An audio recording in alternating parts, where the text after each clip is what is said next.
A mediunidade é um quinhão de energia emprestado para o labor a ser realizado e requer um adestramento, uma diretiva para que seja extraído recurso imponderável e fermentado, instrumental que auxilia naquela prática. Em Contos e Apólogos, Humberto Campos vai relatar no capítulo A Consulta de uma moça contrafeita por perceber que tinha uma facilidade de ver espírito, de interagir com espírito, e que estava perdida em meio àquela vidência, aquela clarividência que a acometia e que, se não bem direcionado, abre espaço para uma obsessão perigosa e mistificação. E ela começa trazendo à baila uma conversa que teve com o genitor desencarnado, que teve uma interação prolongada com ela, enquanto ela desdobrada, e ventilou a vida que prossegue após a morte e alerta ela o cuidado da sua escolha, para que não tenha uma surpresa desagradável quando chegar lá.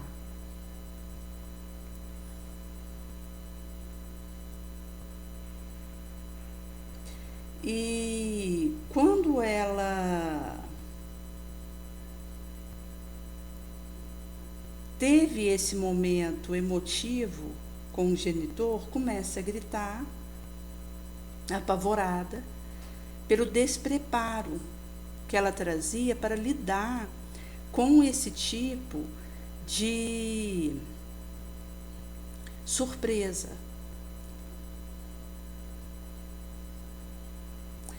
Eu tive, certa feita, no desdobramento do sono, uma interação com meu pai. Ele desencarnou em 2007 e a impressão que deu foi dele estar reencarnado, naturalmente num outro corpo, mas ao ter a interação com ele, desperto com uma vaga lembrança de um momento de paz e de que tinha sido com ele aquela experiência. Por isso, mesmo que eu não veja aquele espírito como na mediunidade que essa moça trazia, vai me acompanhar uma intuição daquele reencontro. E conforme a tela do que acontecia naquele relacionamento e no caminho trilhado no perlustro, de deixar uma sensação desagradável, de angústia ou de paz, de gratidão, que foi o meu caso. Mas é um tema delicado, visto que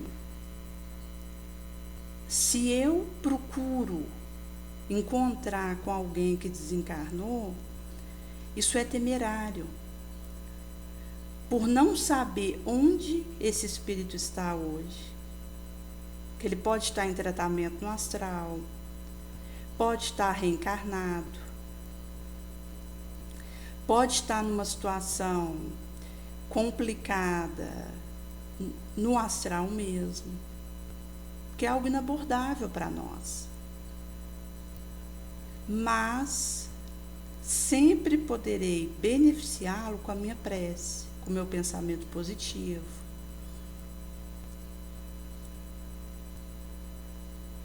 E o orientador do centro espírita explica que isso tinha a ver com o que é o mediúnico dela, ao que ela, para ela que vê vulto estranho, confuso,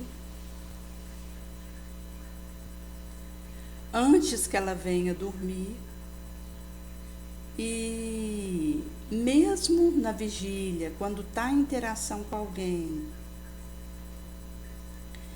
ouve algo que se movimenta, um barulho num móvel, e tem a impressão de ser solicitada para uma troca de figurinha. Aclarou de ver névoa translúcida no formato de mão, que se movimenta com aparente vida própria, mas de fato é um espírito que o tipo de mediunidade dela faz ver. E ela relata que tem a impressão de ter mãos de um espírito tentando asfixiar ela. E isso é curioso, visto a relação que pode ter com o que eu vivi antes com esse espírito. Ou não. Tem uma moça que comentou a experiência de ter alguém tentando enforcar ela. E que isso leva a susto, uma ansiedade exacerbada, asfixiante que ela experimenta, e crise de pânico. E à medida que ela milita na doutrina espírita, fazendo evangelho no lar, procurando uma leitura nobre, que é farta no espiritismo, ouvir algo que vai ajudar não só a ela, mas a quem esteja próximo dela beberá disso. Inclusive isso foi falado no cacau de ontem. Ela percebe que está mainando a angústia, o opresso dessa sensação. Se antes ela entrava em pânico com aquela sensação de estar tendo alguém apertando contra o seu pescoço, hoje ela já consegue controlar o desespero e entrar em oração por esse espírito. E essa moça vai relatar que há tempo tem essa força inexplicável, incoercitiva, que escalda a mente dela e enregela, como que esfria o seu físico. E ela ouve tanto lamentação, choramingo, que tortura a sua ideia. E segue correlacionando sonho e caos do cotidiano dela e implora socorro, disposta ao sacrifício que for para que haja solução.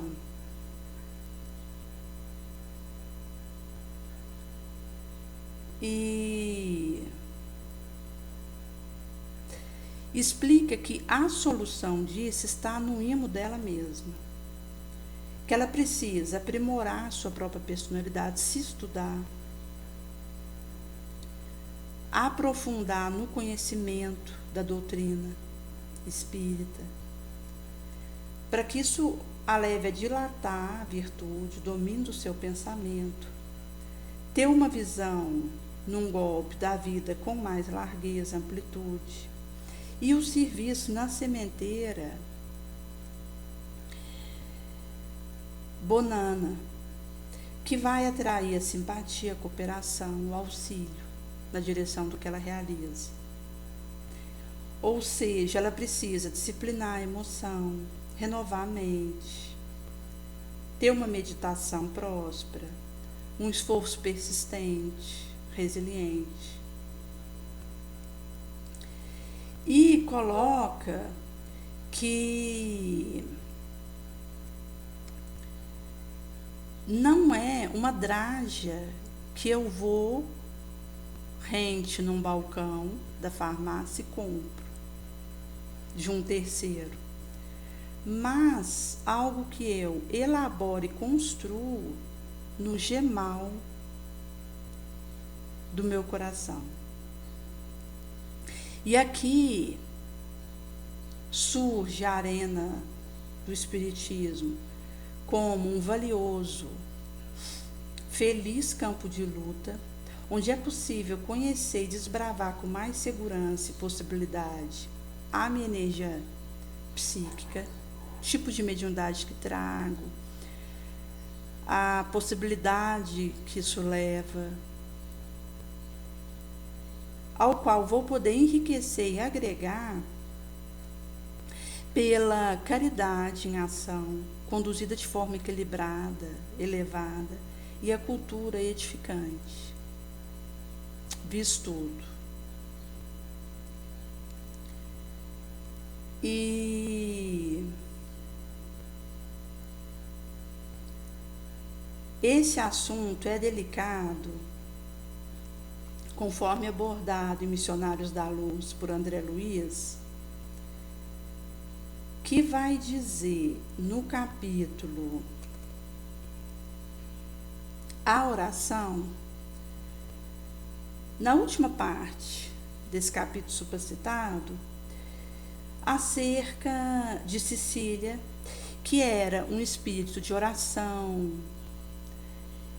e de fé, fervor, cuja emanação auxiliava o esposo, ainda enredado em situação irregular, de débito, de sombra. E foi feita a pergunta se bastaria o concurso dessa esposa abnegada e auxiliativa para que o marido recuperasse o equilíbrio, a harmonia indispensável, que de muito ele havia perdido pela prática irregular a que ele se havia permitido. Alexandre vai dizer que, apesar do socorro de Cecília ser valioso e importante para o companheiro, esse potencial de emissão de derramo divino vem dela, pelo seu esforço,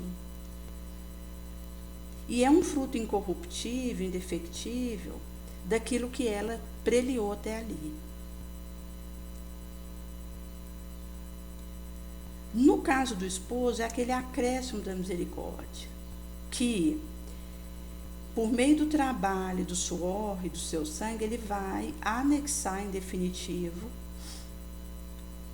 espera-se, ao patrimônio da sua personalidade, do seu eu, que é expressar-se no self,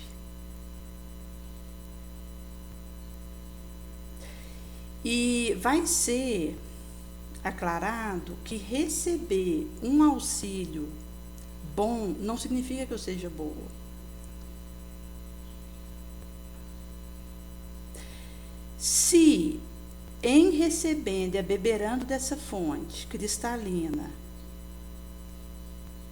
beneficente, eu me devoto, empenho com fervor para aproveitar e multiplicar isso, pode acontecer de ser interrompido esse auxílio que chega até mim, aqui esboçado por essa esposa, e eu venha a cair numa perigosa inanição moral, onde me afasto de medicar na vigilância a minha situação. E isso é relatado por Emmanuel em Caminho, Verdade e Vida, mas para o fim ali desse livro, onde o benfeitor comenta que eu não posso contar com a tocha do outro. No momento que eu sou necessitada e aquilo acende do meu lado, naturalmente que deverei saber aproveitar e me preparar para caminhar com o meu próprio pé. Visto que a espiritualidade maior, ela não me estimula a uma dependência, mas me permite estar sob aferição, teste, prova, que desenvolva a minha capacidade de avançar sobre mim mesma, sem precisar ancorar em alguém. Caso contrário, seria estimular a minha preguiça, o meu ócio, a minha inaptidão, pelo recurso latente que espera essa afluxação para demandar novas possibilidades. Por isso eu vou ser grata por aquela tocha que me alumia por 1 hora, por 1 mês, por 3 anos. Mas aquele que está sustentando isso do meu lado pode ser convocado para o monte de elevação. E se eu não tiver amealhado luz própria, eu caio no escuro e redunda numa queda de consequência imprevisível para o meu espírito. Por isso, a urgência de o discípulo de boa vontade se tornar médico de si mesmo. E esse termo vigilante, atento, para que seja possível esse moratória que acontece na minha direção ser bem empregada.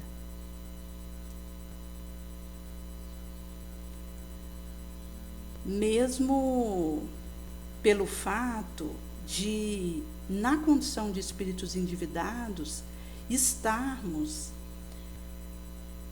numa acréscimo da misericórdia.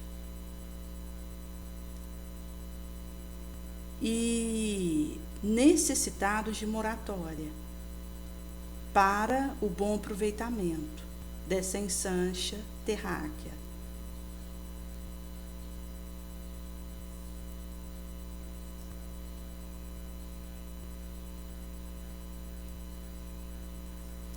E isso traz a responsabilidade de estar numa doutrina como o Espiritismo. Pelo quinhão de confiança que é dado a mim, a esperar que eu saiba multiplicar esse talento.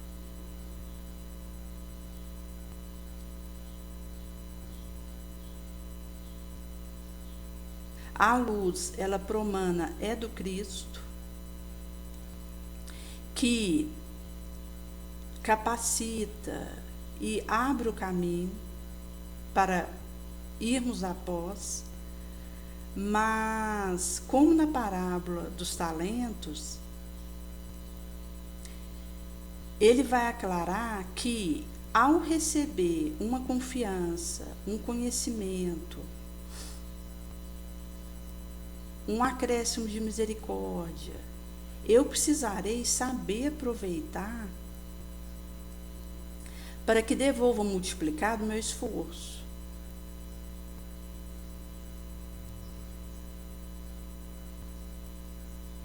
Daí não adianta eu admirar alguém que dá um testemunho cristão, procurar esse alguém para poder trocar uma figurinha, se eu não vivo isso. Visto que eu posso ser íntima de alguém que foi fiel a esse caminho até o fim, e eu entrar no astral falida moralmente. É curioso a trajetória do Chico Xavier, como ele era procurado pelas multidões. E não só do povoléu que embarcava ali na viagem para chegar até ele, a cada semana era de 1.800 a 2.000 pessoas a desembarcar ali no aeroporto de Uberaba. Tinha 3 para dar conta do movimento que acontecia, a representar aqueles que o procuravam e queriam uma palavra dele, um consolo.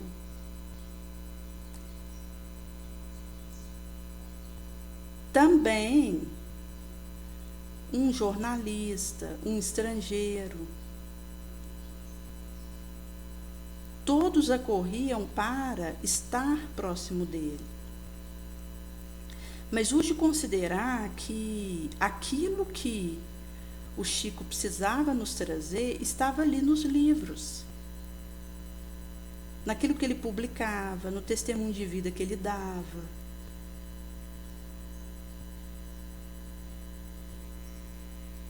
Que importava a mim ler e desejar colocar aquilo em prática na minha conduta.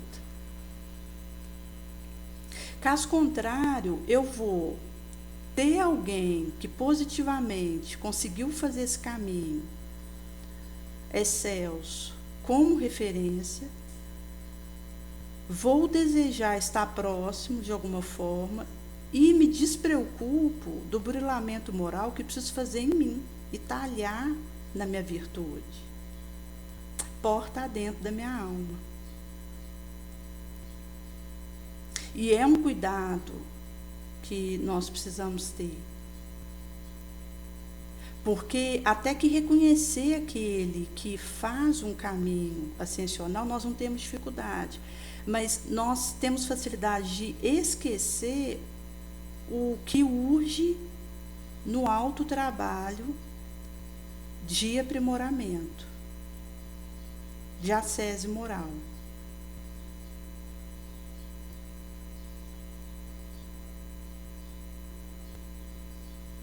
E isso derrama no figura de Jesus, que há 2.000 anos em torno, esteve conosco, nos deixou o legado do caminho da pedra e nós ainda não aprendemos.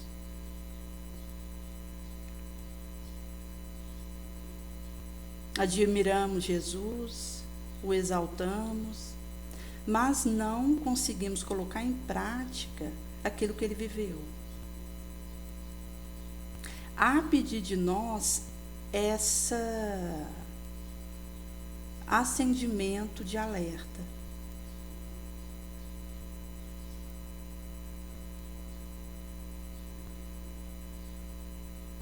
E quando a moça ouviu em disciplina, o suor, o estudo que ela precisaria empreender em si mesma, ela desapontou, ficou inquieta com aquilo e tartamudeia que ela desejava obter uma solução de forma mais imediata. E ouve que ela vai ser auxiliada na medida que ela se auxilia. Quando o relógio ele modificou a fisionomia, a tela do pentelésimo, ela foi convidada para ir para o estudo à luz da oração.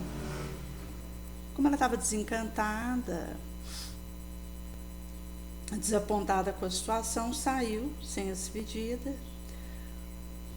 O dia correu apressado, sem solução de continuidade. E foi positivado que a consulente não mais retornou para o estudo do Evangelho, para o qual ela havia sido convidada para dar o prosseguimento na proposta que iria auxiliar ela a educar a sua própria energia medianímica, a canalizar. Porque a mediunidade todos temos, mas isso vai variar ad eterno de um para outro. Visto que não há duas mediunidades igual. E na pauta da minha proposta moral, do meu esforço de vencer minha má inclinação, vai acontecendo de sendo talhado um direcionamento dessa energia, ao qual espera-se que seja fiel da minha parte, preliar aquela orientação. Porque Jesus ele não escolhe um capacitado, ele capacita um escolhido. E isso tem a ver com o que eu trouxe do pregresso, aquilo que eu estou sendo orientada a abraçar, o caminho que preciso seguir. Que na medida que dou o passo concreto, eu vou sendo capacitada. Porque não é a questão de fazer para ter.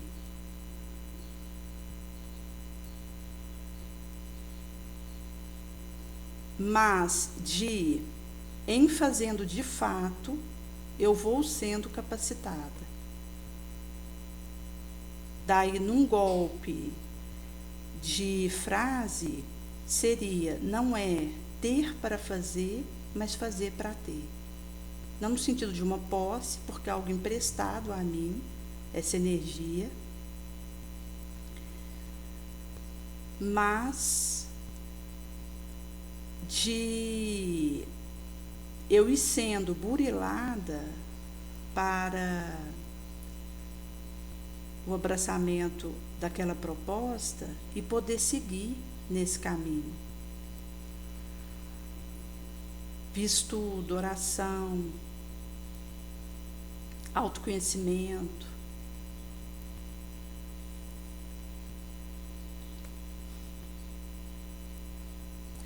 E é preciso ter cautela, porque aquela ideia de que perlustrar uma trajetória espírita me tira a dor é falsa. A dor, ela não é tirada, o desespero sim.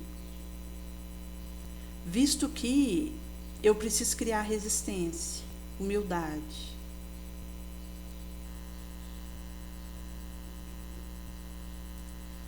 Por isso que na pauta da minha disposição de viver essa empenho, a tempestade emotiva arrasadora que paralisa a marcha, ela se afasta.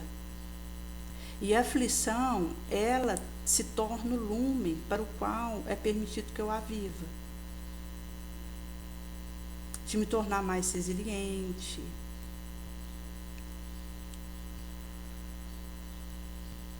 mais responsável, mais comprometida com o meu processo. E de divisar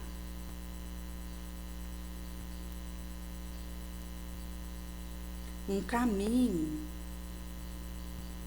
mais rico, de menos erro e mais acerto.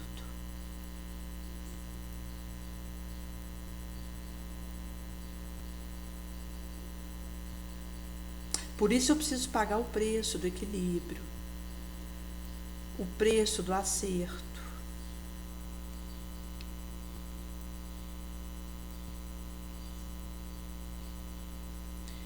E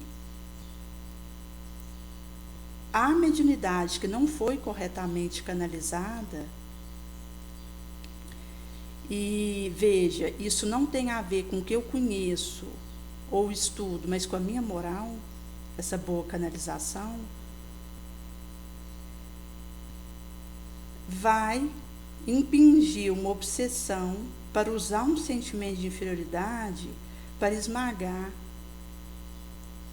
o meu emotivo, no ioiô, ação e reação.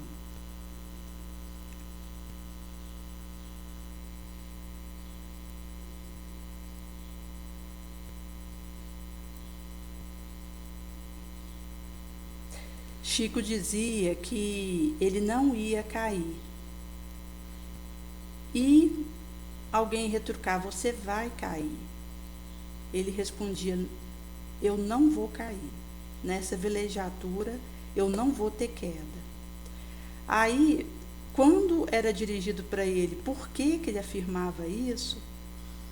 Ele respondia que era porque ele já estava caído, ele ainda não tinha levantado.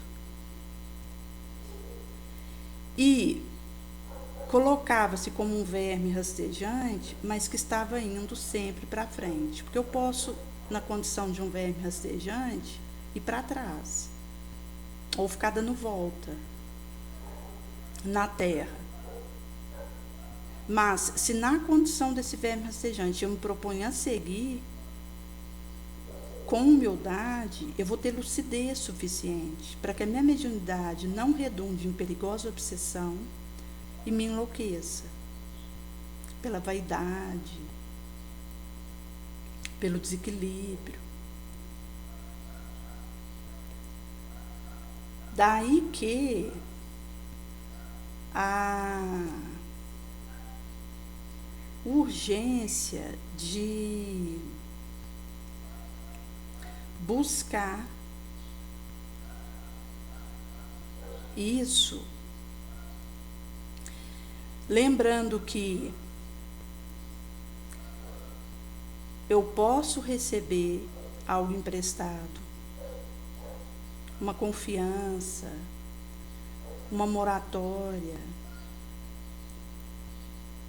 um acréscimo de misericórdia, mas o diferencial é o que eu faço com isso.